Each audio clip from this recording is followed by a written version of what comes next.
Attorney General Merrick Garland testified Tuesday in a highly contentious joint hearing before the Republican-led House Judiciary and Oversight Committees.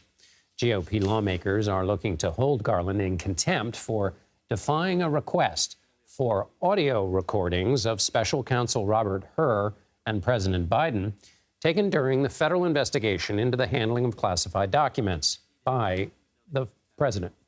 The Attorney General says he chose not to release them over fears that it could impede future Justice Department investigations and lead to deep fake manipulation. However, the transcripts of that interview have been made public, and Garland says there was, quote, no legitimate purpose for the hearing.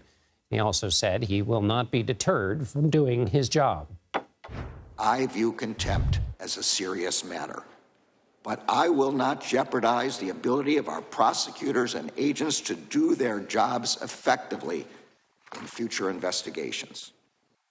I will not be intimidated, and the Justice Department will not be intimidated.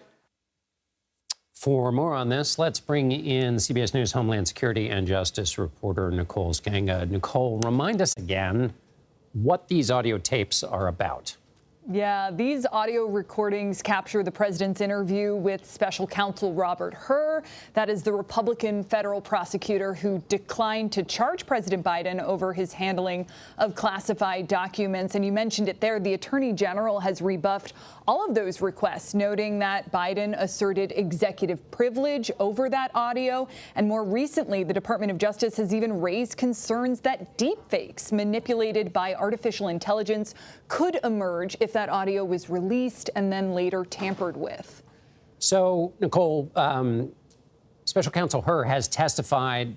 The transcripts of these exchanges about these are known. There was a big report that was published. So what do Republicans hope to get from pushing for the actual audio of this interview that they already know so much about?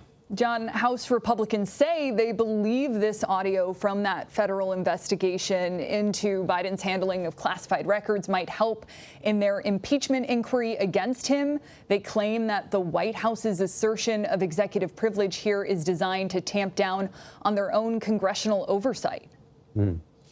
So the claim is that Garland is acting politically, but he named the prosecutor who is currently working.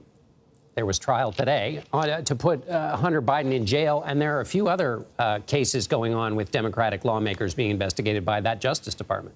Yeah, and, you know, it's worth pointing out, as Republicans are accusing the Biden administration of weaponizing the Justice Department to go after the former president, the current president's son stands trial on federal firearms charges in Delaware. That special counsel, David Weiss, and we heard from the Attorney General today, who said he's never actually met Hunter Biden. All of this, as you mentioned, the Department of Justice also prosecuting two Democratic lawmakers, Bob Menendez and Henry Cuellar, both facing charges of bribery. Garland was really fiery today, and he seemed to walk out of today's hearing relatively unscathed. But what an extraordinary moment for the Attorney General to appear before Congress, especially this Attorney General who keeps in his conference room a portrait of Elliot Richardson. That's the Nixon-era Attorney General who resigned when directed to fire the Watergate special prosecutor.